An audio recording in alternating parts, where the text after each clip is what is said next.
de modeler notre environnement. Nous avons une mission d'arranger, d'améliorer notre nature naturelle.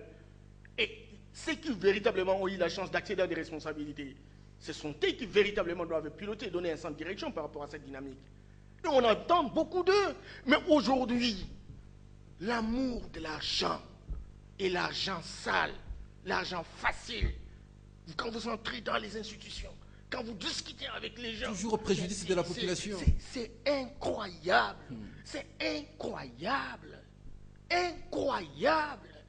Incroyable. Même pas un iota de chance pour que véritablement ce pays change.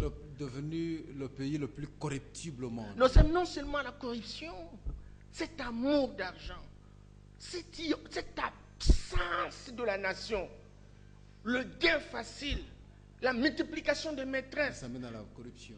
La prospérité, la richesse. Non, mais écoute, c'est incroyable. Non, écoutez, on m'a dit, écoutez, on va faire des leçons, ça c'est évident, mais je me dis, mais ça m'inquiète. Il faut quand même qu'il y ait une révisitation. C'est pas possible. Comment allons-nous adorer l'argent? Les pseudos, les nationalistes et les patriotes d'hier, là, que je considère comme des pseudo-patriotes, et qui ont la chance véritablement d'avoir la gestion des affaires de l'État, mais qui sont, je ne sais pas, les maréchals a beaucoup fait aussi. Hein. Les maréchals a beaucoup fait. Sincèrement, c'est maintenant que je commence à réaliser. Et donc, je vous dis que, sincèrement, aujourd'hui plus que jamais, nous avons intérêt. Mais il ne faut pas qu'on généralise. Hein. Je vois par exemple des gens qui se battent, comme le Premier ministre là, qui se bat. Alors, parce que là, on a compris que seuls les initiés seront à mesure alors de nous comprendre qu'est-ce que nous disons finalement. En tout cas, je ne pense pas que sans l'initiation, vous serez à mesure de comprendre ce que nous disons.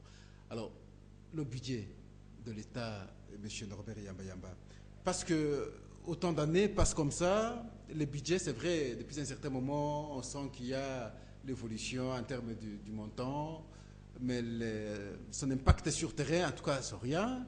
Et allons-nous continuer comme ça, avec des budgets, pour certaines personnes, ce sont des budgets fictifs, et on gonfle les nombres inutilement, le montant inutilement, mais en termes de l'espèce, en tout cas, il n'y a rien de bien. Bon, peut-être que ça passe par des voies informelles, mais est-ce que c'est des budgets comme ça que l'État aura toujours besoin, ou nous aurons un jour où on va adopter ou on va voter un budget qui sera à mesure de résoudre quand même certains besoins sociaux? Cher ami, le budget là, ça peut être 50 millions, 50 milliards, ça peut être 5 milliards ou 7 milliards.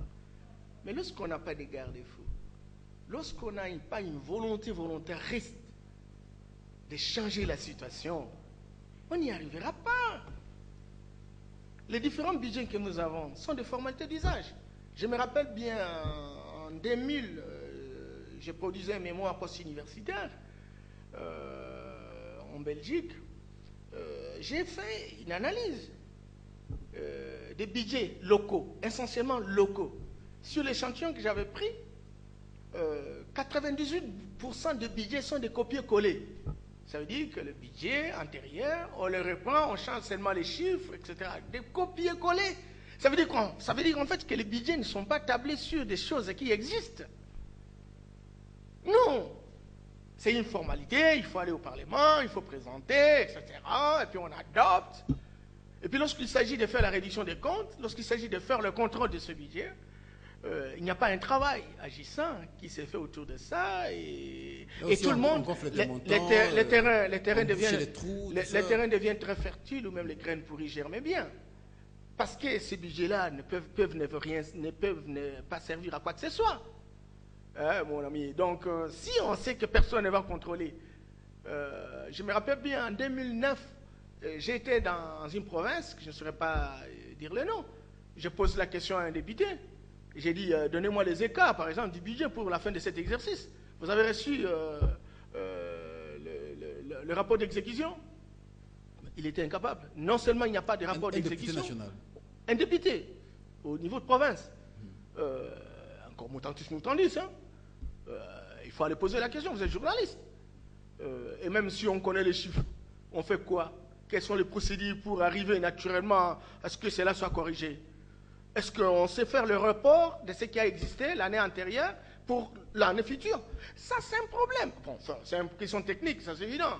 Mais elle est aussi à la fois une question managériale et une question d'engagement et de responsabilité et de stratégie de gestion de la République.